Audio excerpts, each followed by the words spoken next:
fishing, it's in my soul. Welcome to the Salt Strong Podcast, disrupting fishing entertainment as you know it. Prepare to laugh. Prepare to get to know fishing legends in a whole new and unfiltered way. And on occasion, you might even learn a thing or two about fishing. Here's your host, Joe Simons. Like diamonds. Hello, Salt Strong Nation. Joe Simons. Like diamonds. We are back talking about spring transition, meaning going from wintertime to springtime. Wyatt's got his jacket on just to prove that it's still kind of chilly out, but we both, Austin and I, have our t-shirts on. So we're also showing that, I guess, Luke, too, you got your jacket, so half of us are winter and half are spring. And spring's a fun time, right, guys? I mean, we're now starting to bring out the top waters, unless you're a boy Pat, who uses a top water all year long. But we're bringing out top waters. We got Happy Bait showing up. We got our blackout chum starting to get a little bit of use in the water. And it's a fun time. But there's also, and I've seen it in our insider community, there's been seems like a trend of some people having trouble right now in this transition period, right? Because the fish are moving, they're channeling up different highways. So this podcast is going to be 100% dedicated to that, about what are you doing differently in winter time versus the springtime. And of course, if you're an insider member, we're doing this stuff every single week. We're putting out actually now every single day, putting out new content about this. But here for the public, we want to at least just give you guys the 30,000 foot view of what you should be doing differently to become more consistent at catching inshore slams in this winter/spring transition. So who wants to kick it off? What are some of the big changes that we should be looking for? Yeah, I'll just start and just to highlight the tackle and it kind of ties into everything. Like Joe mentioned, a 30,000 foot view. This is where a lot of the bait fish is starting to come in, and it's the top water. It can be a lot of fun, but really just important to have some sort of bait fish profile throughout the winter. We've been talking a lot about shrimp. Shrimp can definitely still work, but it just won't be quite as effective. At least the bait fish is going to be hard to beat. And it's really about just finding the food. And so many cases, when in doubt, just kind of go around until you can find some diving birds, see the little bait fish that looks like little raindrops on the water. That's going to be pilchards or scale sardines, that type of bait fish. And in general, if you can find the bait, you're going to find those fish. The predators are on the move, and they're going to basically be moving from their wintertime periods to their summertime periods, and they're going to be stopping in areas that have food. And so find the food to find the fish. The 3 B's, right? Birds, bait, boils. Absolutely. What you got, Wyatt?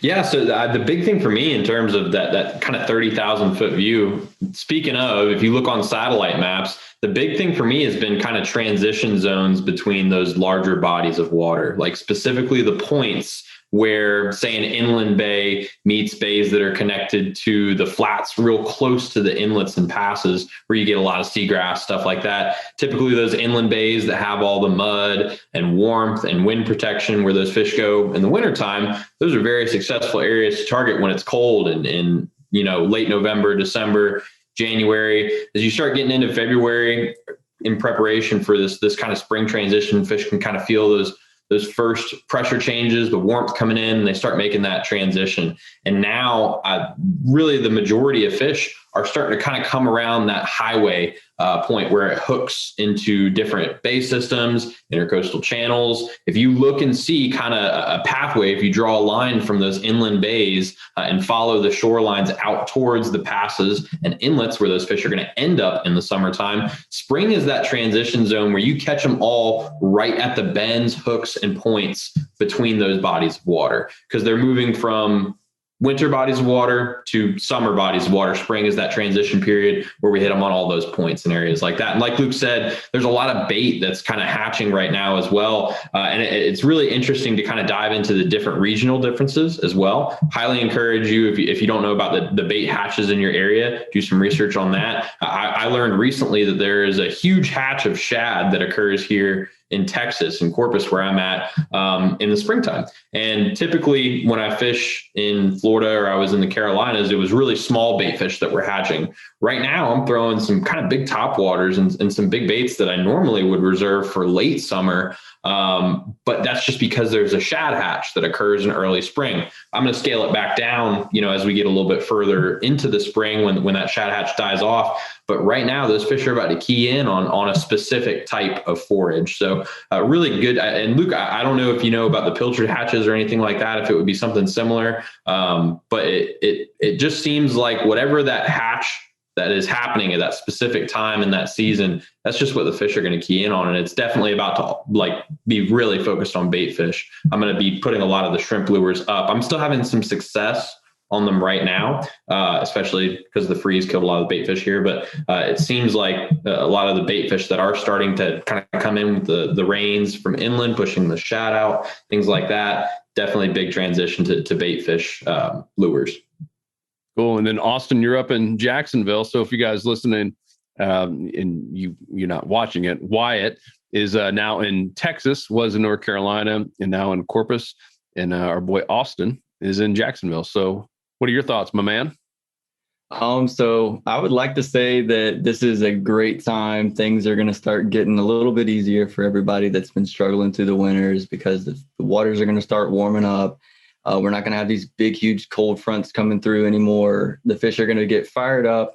And on top of that, all of our signs are going to start showing up, as Wyatt and Luke said.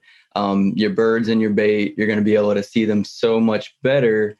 And so that's going to tell you right where those fish are at. And on top of that, we're going to have so many intersecting fish on their routes to their summertime places, on the points and stuff. And so you're going to be able to find way more species of fish that are all in the same exact areas, and they're going to be fired up. So you can go use your top waters and stuff like that, especially the further we get into spring. And then one of my favorite things to do when the water temperatures are more stable is to look for shallow water fish this time of year, because when the water temperatures are more stable, rather than it being really cold in the morning and really hot during the day, or vice versa in the winter times, or I said that backwards, but your water temperature will be more stable throughout the day. So you will be able to find those shallow water fish for longer periods of time. And so you can keep on fishing for those shallow water fish almost all day, especially the further we get into springtime. And then wind protection won't be as important. So I know that we've had a lot of insiders that have been having trouble land fishing, finding wind protection. And so this is going to make it a lot easier for people as well, because you'll be able to key in on wind-blown shorelines and stuff like that. And then on top of being able to see the baits and the fish intersecting, it should be a good time to get out there and everybody get some tight lines. Sweet. So let's kind of hit up all four, meaning and you guys have touched on a couple of each. So we've got the where, like, what types of spots to fish. We've got the wind. So we could talk a little bit about tides, and, even wintertime was a time, Luke, when we go out filming, we'll start a little bit later, right? And as the year progresses, we start going a little bit earlier because we want to be out there when it's a little bit cooler, not, 95 degrees out. And then talk about the what, the types of lures, equipment, even live bait, and then the how, like different ways to rig it and retrieve it. So in general, let's talk about just the where. So we've got, just for someone who's not completely familiar, because you guys touched on bits and pieces of it, but these fish are basically going from these back bays and estuaries, and they're kind of moving out towards inlets and passes to the beach side, which is the summer side. So I know when we did that course with Waiter Dave, he loves the spring just because of that. He's like, I'm usually fishing, little bays and causeways that are usually near areas that are considered more summertime. And he's like, I'm just sitting there intersecting these fish all day long that are going in and out of these bays to get a little bit closer to the passes and inlets. So you guys touch on that. Let's kind of start with the where. I know why you kind of hit it up pretty hard, but other types of spots and things to be looking for, and kind of like, all right, I got a Saturday morning. What types of areas am I going to be fishing? Well, I'll say the easiest one, you touched on it, is causeways, and Wyatt hit it too, is points. So points Points are basically, it's an area where water's being funneled. It's where the waterway is being constricted into a smaller range. And when fish are on the move, that's a very high probability spot to find them, particularly if there's good structure and current flow. And that's going to pretty much guarantee there's bait fish. And if you have all that stuff, there's pretty much guaranteed to be some predators. So causeways would be the easy one, right? Go out if you have a morning out. If you don't have a boat, you can just go to a causeway. I won't say most, but many are publicly accessible, or you can go and pretty easily park. You can fish from shore, and you can actually catch some really good fish from that. And as Austin said, this is now a great time to go out and catch some of the big, overslot snook, overslot redfish up there in the shallows. And they're there to feed, like they're there to eat. And so if you can find them, it's really about just finding the food, and then start to get a little more precise on where you're casting. And this could be the time to sight fish some really big fish up in some shallow water, which is the ultimate. It's hard to beat that. Back to that casting mastery. You see how many people brought that up on that? We talked about the casting mastery on the sheep's head. We did a podcast on the water. It was definitely a must watch. How to catch sheep's head on artificial lures. And it's all about casting. And we brought it up like, hey, leave a comment if you've been through that course, even thinking that, this is going to be the dumbest course ever. It's a waste of my time. And people, even really experienced anglers, like, man, I am so glad I did that. It's something I'm working on. I mean, if you guys watched a video, and I think I'm a decent caster, and I watch my form versus Luke's, it's like a high school track athlete versus Olympic athlete. Like, he is just so smooth, and it's from practice. And it's also because of technique as well. So it's something I'm personally trying to get better. And after seeing myself on film, I look like a complete klutz out there. So definitely, if you're an insider member, it's a course we give you completely free. Go through the casting mastery course. It's super short, it's super sweet, and it's all about the technique ways it's going to give you. What is the guarantee, Luke? An extra 10 feet per cast? Yeah, 10 feet. And that's a big deal. 10 feet is a very big deal. In many cases, that's going to be the best strike zone, because those fish have the least amount of awareness that danger's in the area. So I can't stress enough. If you ask any guide what the number one problem is that the anglers they take out it's casting. It'll be like they won't even have to think about it. So especially if you're using lures. If you're using live bait, you can get away with it. The bait is doing the work. But for lures, and all of us, myself included, we all actively practice casting on even if you're kind of blind casting the flat, always aim for something specific, so that when you do see that fish, you're ready. Like, you're ready to be on point, because you usually only get one shot. And those are often the best opportunities to at least the best fish. So cool. Definitely check that out. Yeah. Why? What about you in terms of the where? I know you're mostly kayak, but now you're in Texas, kind of the home of catching some really big trout wade fishing. What are you going to be doing here in this transition time? Yeah, so I'll touch on both wade fishing and kayak fishing, because a lot of the times I will find the fish in general areas that I know I'm going to go wading first when I'm in the kayak, because I can move around a little bit faster. Generally, what I'm looking for when I'm in the kayak is I'm starting to look towards the shallower parts of the flat. If you've seen any of the tip videos that we've put out recently in my area, it's been really focused on the edges of flats, specifically the ones that are close to intercoastal channels. There's a big canal in the middle of a flat where it's really deep, as opposed to a 2, 3, 4 foot flat. All those fish were tucked off in those deep holes and deep canals and in the deep intercoastal channels. I'm starting to now move a little bit further up onto the flat. Yes, in the beginning of the day, it's going to be a little bit more focused on the edges, just because those fish will drop into the deeper zones when it's cold during the night, just because it's a little bit more stable in that thermocline of the deeper waters. But when that sun rises and it warms the water pretty quickly, now that we're getting into spring, I'm starting to fish up into the shallows that are in, that 3 to 5 foot range. Sometimes I'll even push up shallower for redfish. And the big key is that these fish are kind of using the depressions within the flat to move up to shallower zones. So if you see that there's a small kind of patch of grass that's raised up and there's cuts that surround it on the flat itself, and it could just be, a 6-inch difference in depth. They will hang right along that edge just because of all these bait fish that are starting to flood the flats. And I'm thinking of trout specifically because they do feed upward. Redfish, like I said, they will be shallower, kind of nosing and tailing around in this warm weather. But the trout will sit on any kind of depression in these flats, any cuts entering them, and they will be up in the grass itself, waiting for the bait fish to kind of come over that grass, and they'll be, striking them as they come over that depth change. That's been depressions within the flat itself. Now, not on the edge of the flat, but within the flat have really, really been key. Potholes, areas that have kind of that camo pattern. If you're looking at it on satellite maps, we have a great module on how to find really good potholes on grass flats in this Finding Spots Mastery course.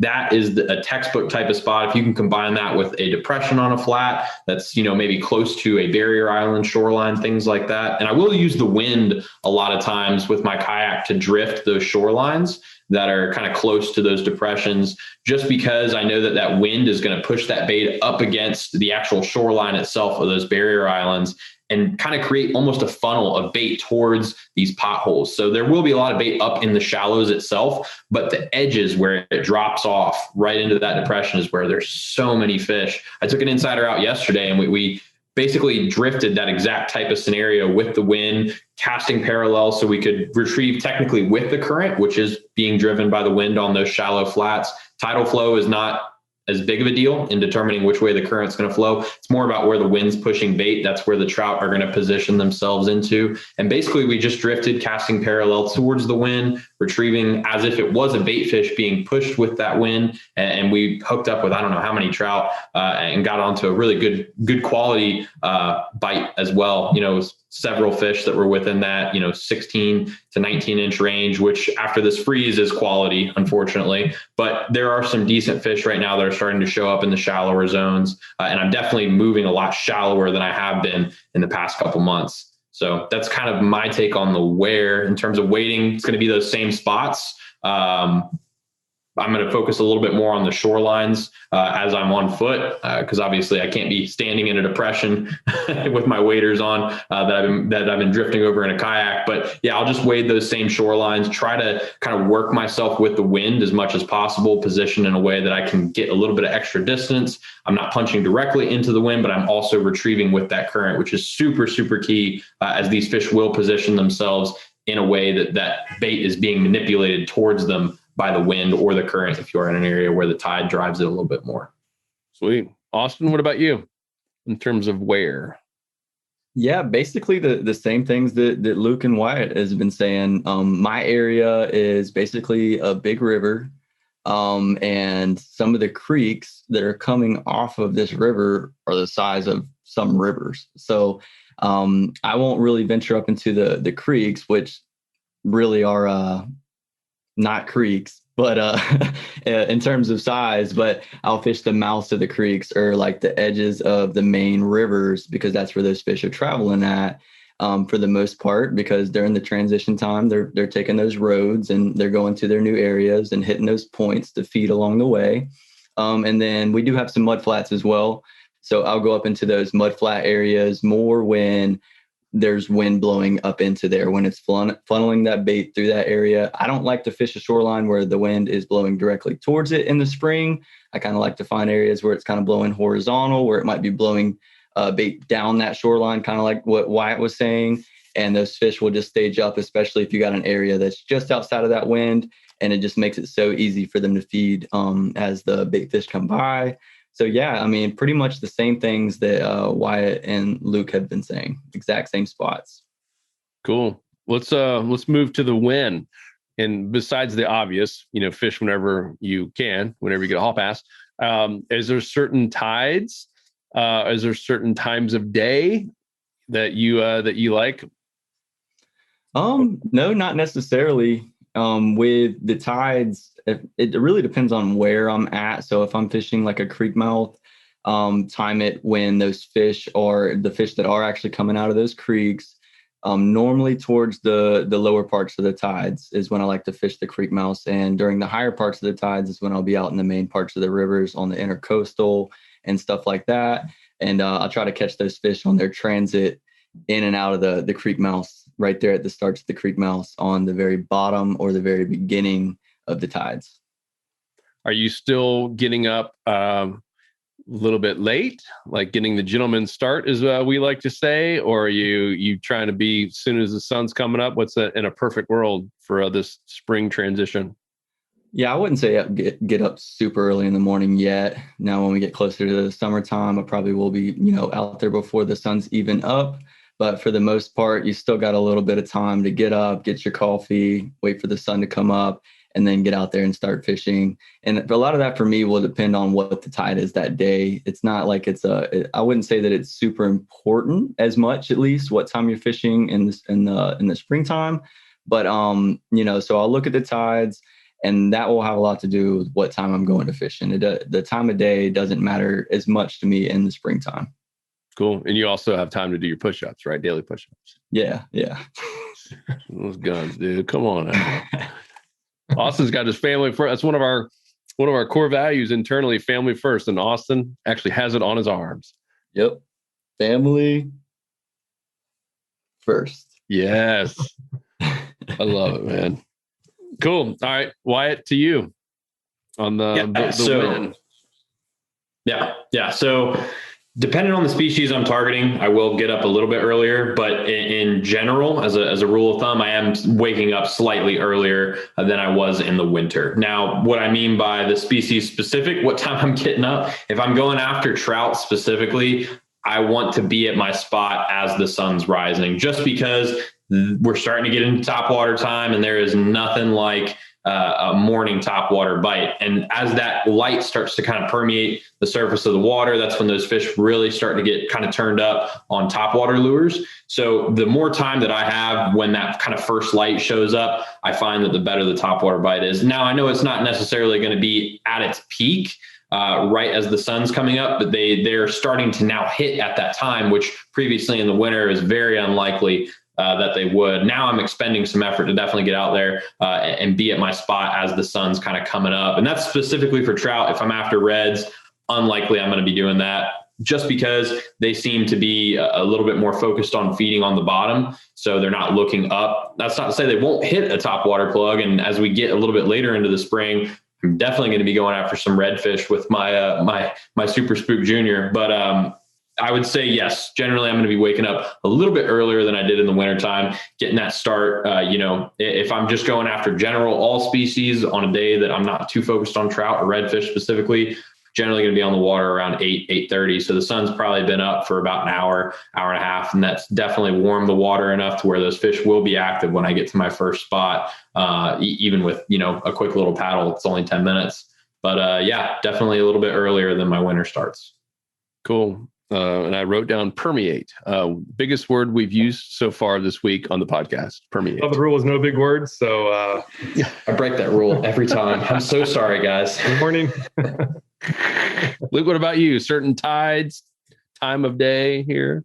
Always try to target the time periods where the current flow is moving good, right? At least avoid the slack periods. That's almost always going to be the worst time. One thing that I do, and I do love, before we've talked about it several times, but just topwater, it's just a lot of fun. And in general, I like doing that in the twilights, meaning as the sun's coming up or as the sun's going down. The fact that it's still a little bit on the cold side, at least as we're filming, the early morning twilight isn't quite as attractive, but it'll get better and better as we approach summer, as Austin mentioned, and Wyatt too. And then, but one thing that I am already starting to do, and it's going to continue getting better, is the evening twilight. So as the sun's going down, that is when, especially early spring, that's when the topwater bite is probably at its best, because that water's been warming up all day long. And then those fish are pushing up shallow. They're really happy. They've been cold for 3-4 months. Now they're warm. Now that sun's starting to go down, so they have the advantage on seeing the bait fish before they can see them. And it's a great time for topwater. It's already started, and we're sitting here, two of us wearing jackets, and it's only going to get better. So I'd say if you can, obviously you have to watch about thunderstorms and that sort of thing. It's at a higher risk at that point, so it's a little bit tougher. But whenever I can, I'll be getting out on twilight, particularly if it's an evening twilight where there's good current flow. Then I definitely going to try to get out there. And then what, next month, April, is when we get the extra hour, right? Too at night. I never can remember. Yeah, that sounds right. It's either later this month or April. It's coming up soon. Yeah. No, I'm ready for it. Oh man, that's always the best. You got that extra hour. Mm-hmm. Woo. Cool. All right. Let's talk about the what. What in the world are we tossing? Obviously, we got a lot of live bait options because bait's showing up. That's always exciting. Maybe we can talk a little bit about both. Who wants to start this one off? Why you start off? You're grabbing some stuff over there. Got some lures to show off. Yeah, I've got a bunch of lures. I just pulled over to the front of my computer. So I know we've talked a lot about wind, how it is windy in the spring. One lure that I don't think we talk about enough that I've been starting to put to use that's really killing it when the wind is kind of cranking on those spring days is one of these Trout Magics. The spoon that's on here is fantastic when the water is not actually a murky water. It's just stirred up by sediment. That silver spoon is fantastic in that type of water. I've always traditionally leaned towards gold spoons, but I find that's when the water itself actually has a tannic color to it. When I was up in the Carolinas, gold spoons were absolutely king.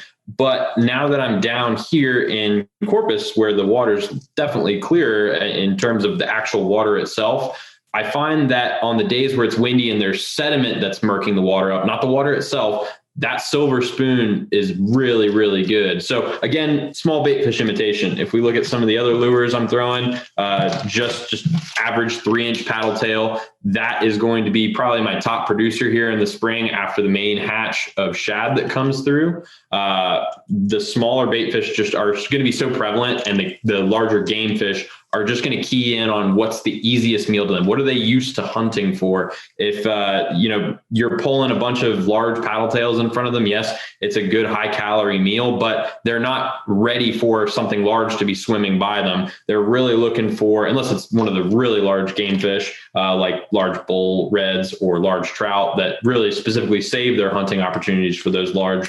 offerings. But most game fish are going to be keyed in on small bait because that's what's most readily available. They're used to hunting for that, so they pick up on those profiles a little bit better. Again, top water, it's going to start happening. I'm going to usually start my day off with the Super Spook Junior, and if I find that there's a really good bite, really good action, I might upsize it. One of my favorite top waters to throw in the springtime as the redfish kind of start to get fired up, as well as that 3D Inshore from Yozuri. 3D Inshore pencil, just because of the way it sits. I've made a couple of videos on that. That's by far one of my favorite top waters when I'm specifically targeting redfish.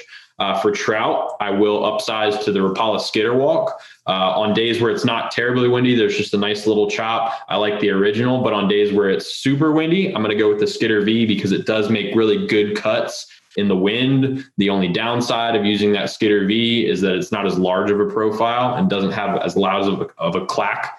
And I do believe that when you are going after larger trout, the bigger the bait fish and the bigger the lower the frequency that is in that rattle, the better. So I like the original Skitter Walk when I can use it, but it does not walk well in the wind, in my opinion. But I'm a topwater snob. I've got 100 different plugs for 100 different situations, just because the bite is so fun. But I would say out of all of them, you can't go wrong with the Super Spook Junior. It literally everything will hit it. It's easy to cast. Out of all the different top waters I've used, it casts the best. I was talking about that 3D Inshore pencil. It's got such a weird design to it that is great for those redfish that are missing your plug because it sits low. It's terrible to cast. And it doesn't walk very well for the trout. So there's pros and cons to each top water. Again, Super Spook Junior, definitely best overall. But yeah, I'm sticking to mainly my bait fish imitations. I might throw a jerk shad here and there, but it's not a bait I'm too terribly confident in. I know Luke,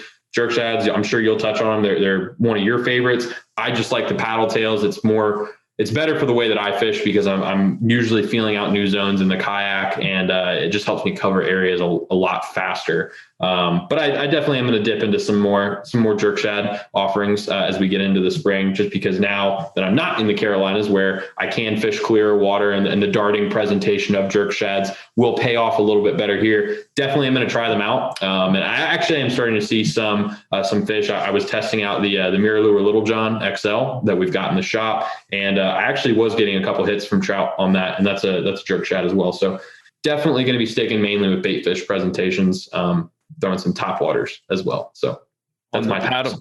On the paddle tail, Wyatt, for those listening, what were you holding up? What's your go-to and what was the size on it?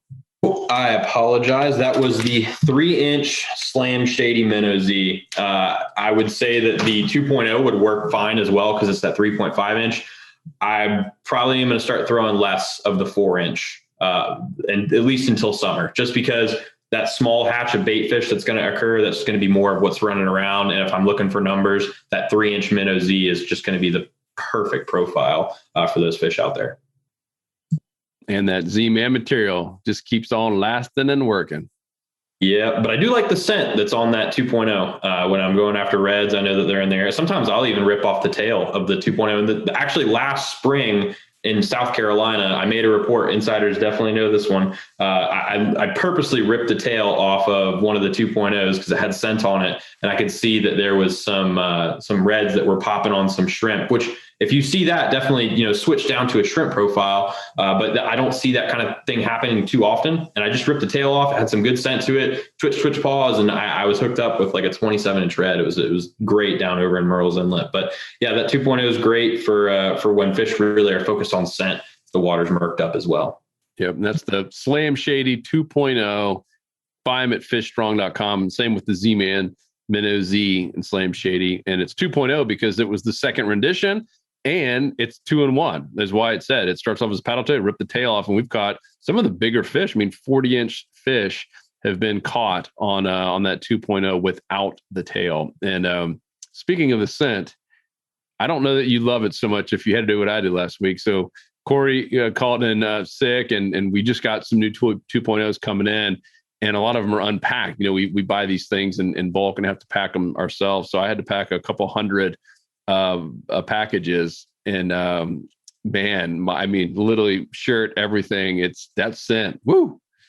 It's potent.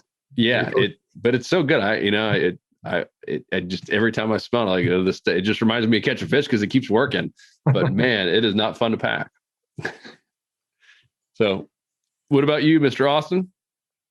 So very similar to a lot of the things that Wyatt said. I do pretty much stick to gold over here because of the watercolor. So if I'm throwing spinner bait or something like that, I'm going to stick with gold. And then same thing with the paddle tails. The 2.0 is perfect this time of year because of it being that perfect size. That 3.5 inch is perfect, and the scent. So even though I know Z-Man has scent as well, we've talked about this on other podcasts. I really like those solid baits because just switching them and stuff like that is just more comfortable for me. But that, and I would say the power prawn could be a really good bait. The junior specifically, because of all the smaller baits and stuff that are around, that still could be a really good bait to use. Unless I'm fishing for trophy fish, then I'm going to go over to the bomber or something bigger to catch those big fish. And right now is a really good time to go catch big fish. And then on top of that, same thing with the topwater. So if I'm fishing for numbers, I'm going to use the Super Spook Junior. But if I'm fishing for bigger fish, then I'm probably going to go to the Head and One knocker or something like that. I really love the Head and One knocker. I haven't even got to use it that much, but the few times that I have used it, it was a really good bait to use. And it's that lower frequency rattle in it to catch those bigger trout. I've caught my PB trout on that lure. And it works really good for redfish as well. And yeah, so pretty much the same exact things in my region. I key in on scents. So putting scent on everything that I can, no matter what I'm using, is going to be important all the time. And then vibrations. So using those more solid plastics is good in my region, even though I wish, I love Z-Mans because you can catch so many fish on them. But that more dense vibration is important. Scent is always important. And then also where was I going with that? I'm sorry, guys. I just lost track of what I was going to say. But that's what happens when you start talking fishing lures. You just get too excited, dude. Yeah, I had something that I wanted to say and I completely forgot. But yeah, just if I'm fishing for numbers, I'm going to use those more ideal lures. That's what I was about to say. I'm going to use those more smaller baits, 3-inch, 3.5-inch.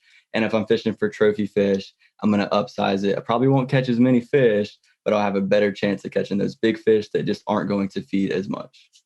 Sweet. So on the how, wintertime, it seemed a little bit heavier jig heads, a little bit slower retrieve, making sure we're popping off the bottom. What's changing here in this transition, beginning of springtime? You can speed it up a little bit. You don't have to use something that's going to keep you down on the bottom, and you can do more of a consistent retrieve, a twitching retrieve, where it's not sitting on the bottom for as long. And you can rig, more on a weighted hook where it's going to have a slower fall. It's not going to just dive right back down to the bottom, and things along those lines where you're not having to work the bottom so much. You can actually work your columns a little bit more because those fish aren't going to be hugging the bottom as much. Cool. And a lot of it's, and the speed part's important too. And this is where power fishing, those who are kind of power fishermen, can really excel, which is what Austin's pointing to himself. I do a lot as well. And so paddle tails and top water. So if I could only take two things out, that would probably be it, because you can fish them fast. You can cover a lot of ground. And in many cases, that's really the name of the game. Spring, this fish are kind of spread out. It's not like wintertime where you just find that pocket and you can sit there and just catch fish after fish after fish. Like, why you have that video in that hole when you're in the Carolinas and you just sat there and you caught countless fish out of one hole. That's amazing. That's a good thing about winter, is that when you do find them, you can crush them. But then you have if you can't find them, which is, it's the total 90-10 rule on steroids at that period. Now, in springtime, they're starting to spread out a little bit more. And so it's that much more important to be able to cover ground. And so when using like paddle tails, top waters, just lures that you can retrieve faster, you can just cover more ground, which is going to increase your odds of coming across more hungry fish. Absolutely. So I think that's a very important part. And and like what was talked about earlier, is just matching the hatch. Sometimes it's almost even, I feel like every other week sometimes in the spring, you could go from a point of having like a bunch of 4-inch bait fish come in, and then the next weekend, for whatever reason, a new little fry will come in and there's just tiny little glass minnows. And if you're not ready to get small, you're going to really struggle. And that's another reason why I love soft plastics. Even with using the 2.0, as Wyatt said, you can rip that tail off and now you have a smaller profile. The same thing holds true with jerk baits. When it's calm and clear, that's what I'm using. Like the Alabama leprechaun's my new favorite, and it's a 5-inch, split tail. But if little small fried bait fish are in the area, I'm ripping off the last 2.5 inches of it to have a little nub. And it's shocking how effective just a little, half of a jerk bait can be. It's definitely not designed for it, but if you rig it properly, it has a nice little darting motion in the water. And I've caught some of my biggest fish on those little nubs. So just make sure not to lose sight on how effective that can be. Absolutely. Yeah. Like when the redfish are up in the grass, I will use something along those lines, because you can use something really small that's not going to spook those fish. You don't have to worry about getting hung up, and it's going to do the job just fine. Sweet.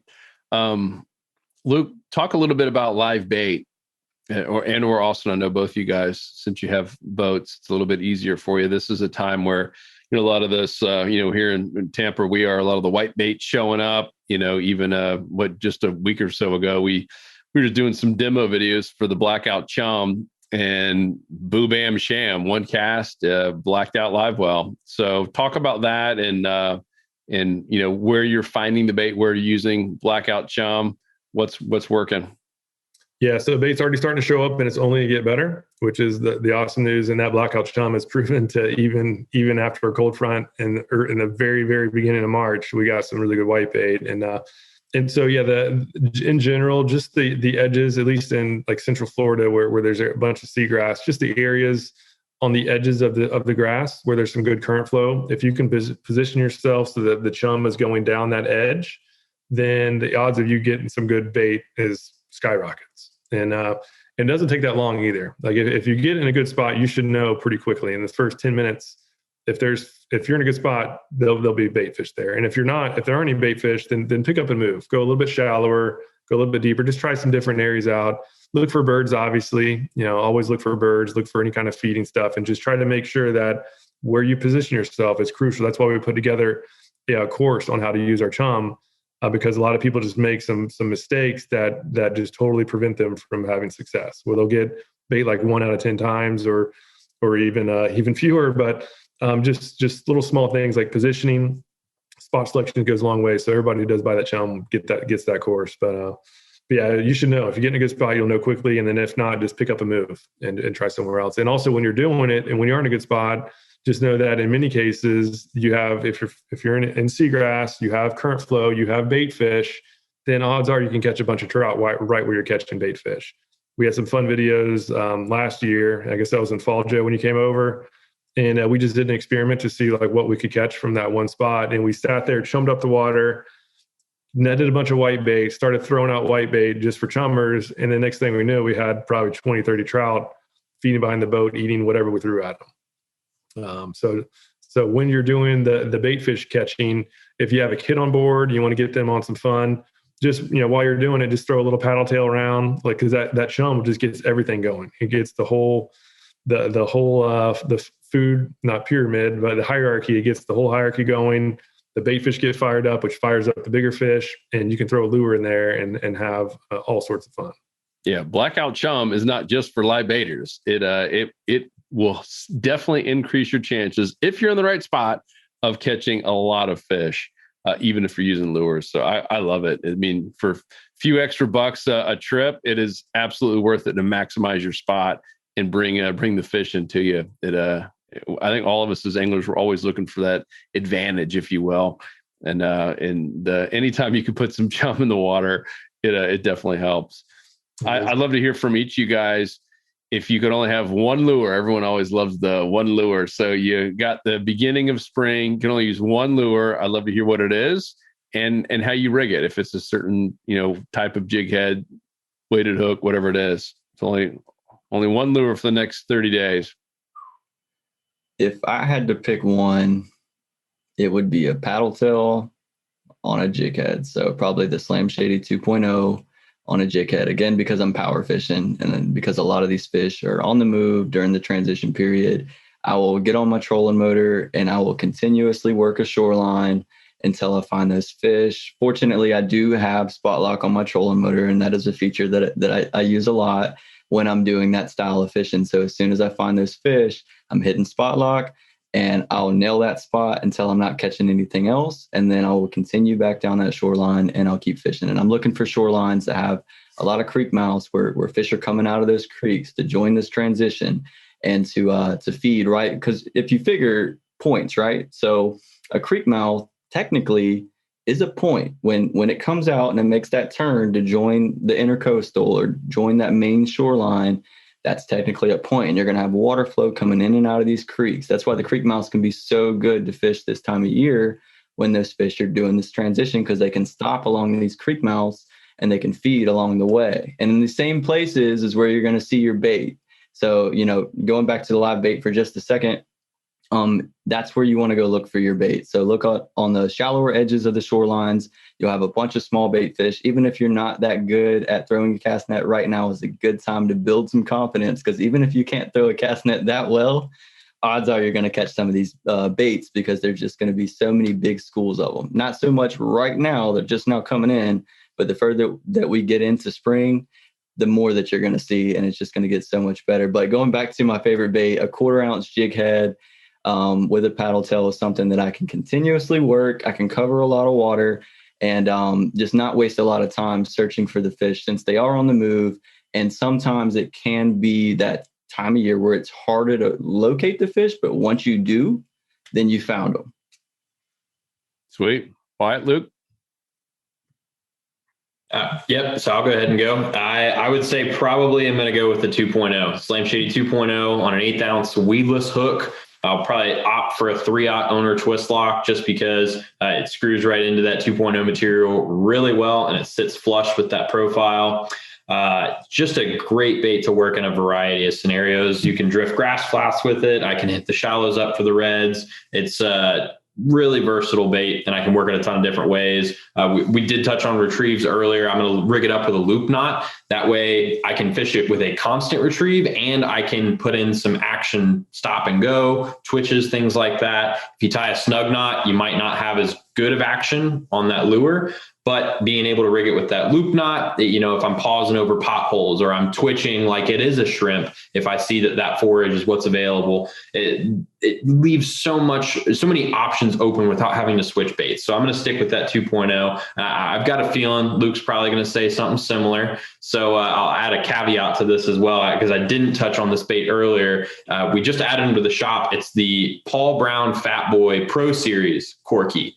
That is a bait I should have touched on earlier. It's definitely in my box. It's on my new bait caster that I got, and I'm throwing it pretty much every trip I go out. I'm finding the fish with these paddle tails, like Austin said, just because I can search through these flats really quickly. And then I'm going to follow up once I'm in the fish with that Corky. It's a much larger presentation, slow sinking twitch bait, basically like working a top water underwater. And we're going to have some tips coming soon on how to use it, differences between the new Pro Series and the old ones. But they're a fantastic bait once you've found the fish. They don't make for great search baits, but first I'm going to find those fish with that paddle tail. Once I've found them and I'm catching, 3 or 4 in a short period of time in one specific area, I'm going to throw out that Fat Boy and try and get on some of those larger fish. And really, I've been having some good success doing that.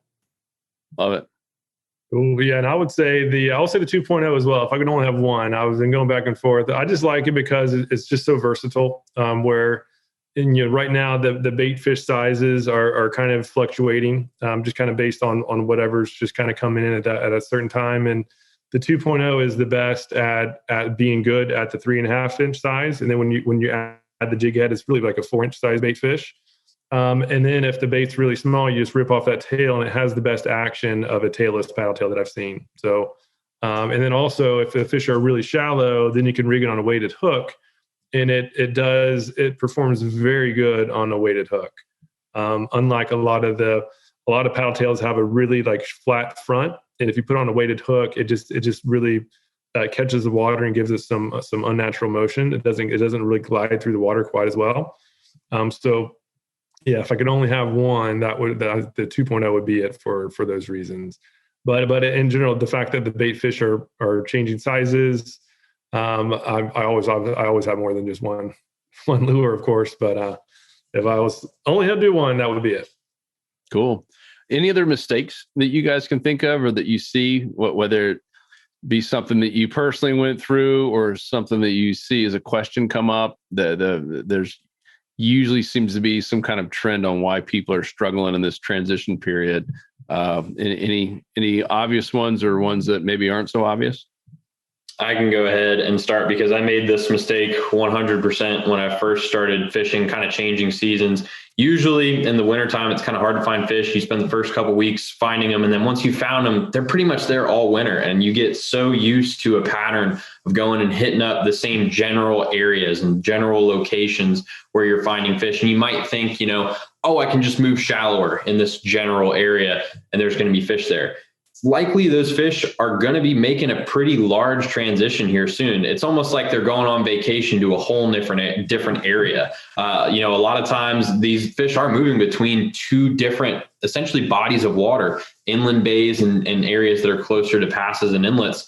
So when you find those transition zones, make sure that you're targeting those areas, and you're not just moving into a shallower zone where you've been catching fish these past couple months, because those areas are about to dry up really quickly. And if you probably look back, if you're someone that goes to the same spot year round, you can see that there's a trend at some specific point of the year where the fishing's better than the rest.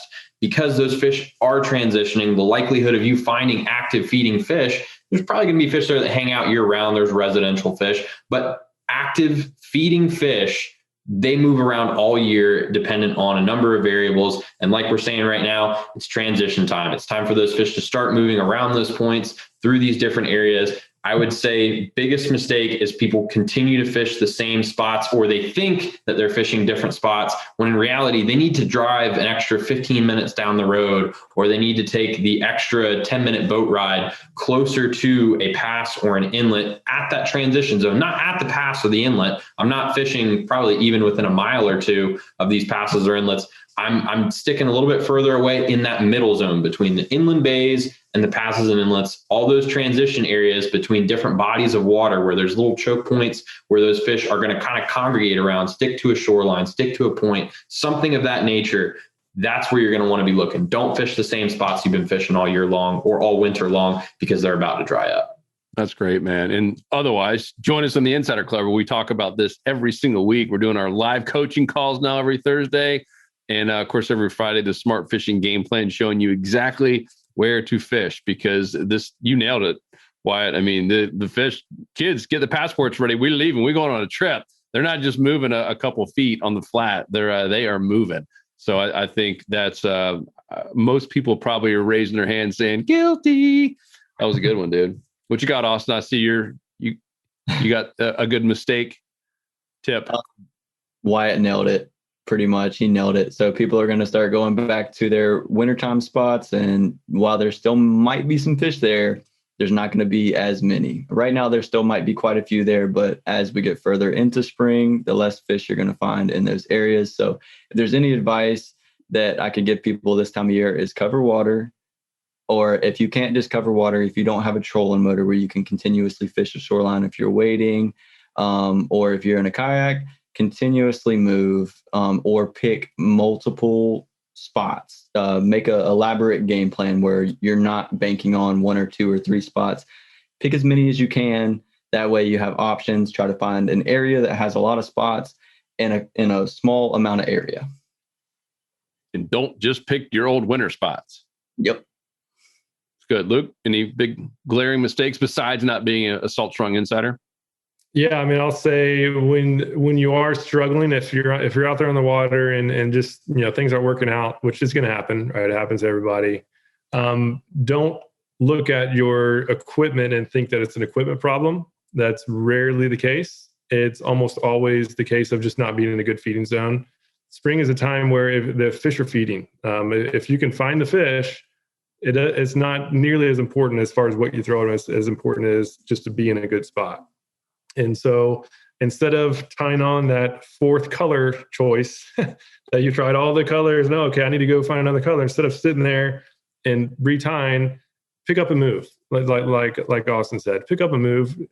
Odds are you're not in a good spot. And then once you do get in a good spot, whatever you're using is probably going to work, as long as it's the right depth column. Right? Just you're not fishing kind of a fish that are a little bit lethargic with the top water, right? You want to make sure that you pick your depth column, but as long as you have the right type of lure to cover the depth that the fish are in, it's really about just finding the fish, finding the depth that they're in, and just focusing on that. I used to spend so much time and so much money, for that matter, getting equipment where I was struggling. So I go out and buy the flashy lure that I saw on TV or whatever, or a nicer reel, thinking that it was going to help me cast a little bit further.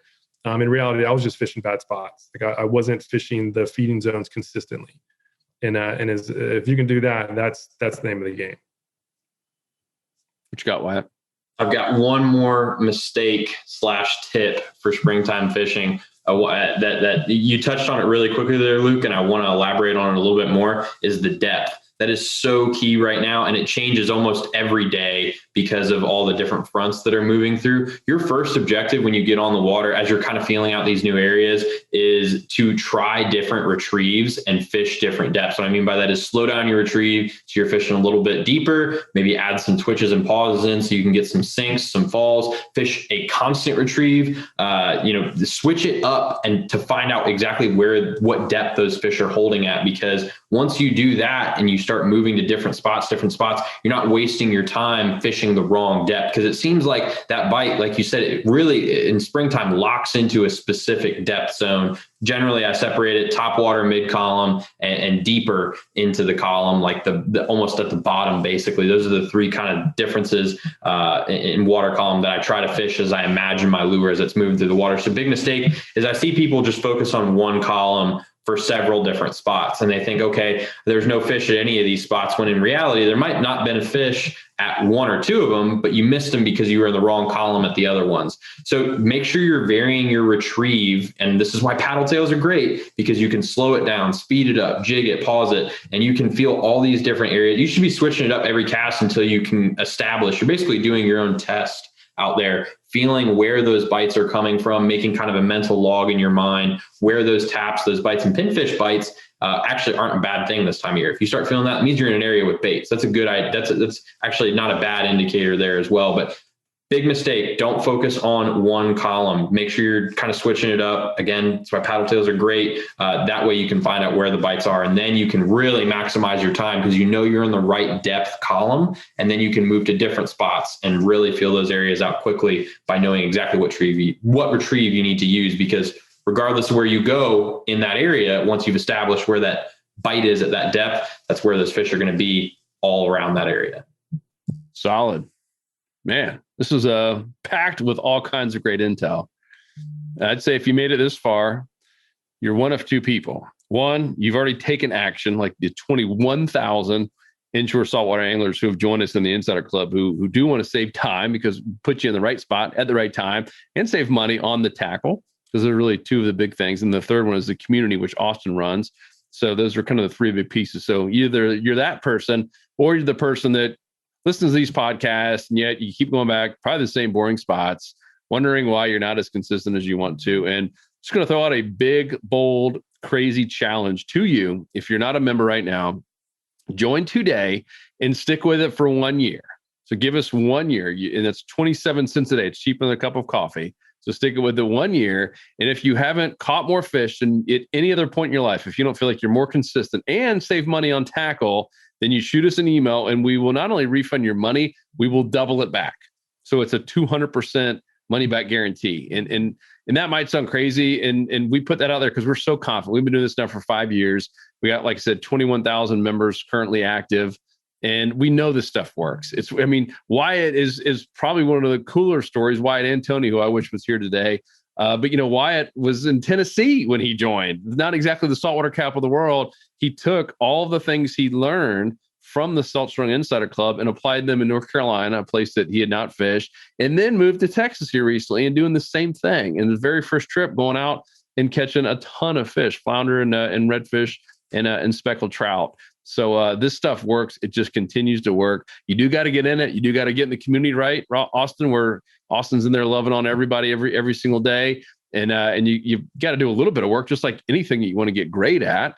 But if you just give it a year, I promise you, and we're putting our money where our mouth is, that you will save time and you will become a more consistent angler and ultimately just have more fun. So you can tell your spouse if, he or she sees, oh, hey, what's this charge? Oh, I guess what, honey? Guarantee to you, either I'm going to catch more fish and I'm going to come back a happier person and I'm going to save money on all the tackle I was already buying, or I'm going to get money back and I'm going to take you out to dinner. You can't really lose that way. Dang.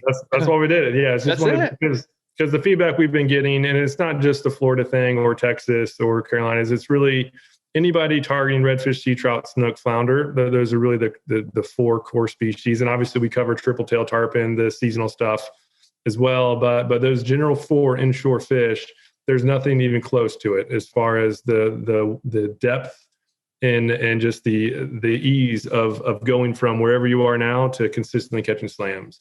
There's nothing else like it. And that's why we put a big bold guarantee like that. So I hope you just take us up on it. Yep. And that's all at saltstrong.com. At the top right, you will see a little button to join the Insider Club. It's all over the place at saltstrong.com or saltstrong.com/pricing. We'll take you right there as well. So hope to see you in there. It's where we spend our time. We've now shifted over from the Facebook group. We're all kind of now we have a private community that's just for insiders only. It's got a progressive app, so you can put it right there on your phone, your tablet, etc. And it's so much fun. It's become like family to us, and we absolutely love it. And so if you are one of the current members, thank you guys so much. You are the foundation of this company, and we appreciate you so much for all the support and all the love. You make it fun for us to get up and show up to work every day and keep cranking out content and keep doing all the coaching calls and all the fun stuff we do. So, guys, we thank you. Austin, Wyatt, Luke, thank you guys. Really nailed it here today. Next one we'll have on Tony and Justin on the tackle side back on. So got a lot of cool podcasts coming up. But if you want more of our time and more of the private one-on-one time with us, another reason to join us in the club. Every Thursday now we're doing live coaching calls for anyone that can make it every Thursday afternoon. So love to see you on those for Insider members only. That is it. We are out. Another great episode, and let's make it an awesome spring. What do you guys think? Top water time. Happy day. See you guys. Peace. We out. 'cause fishing, it's in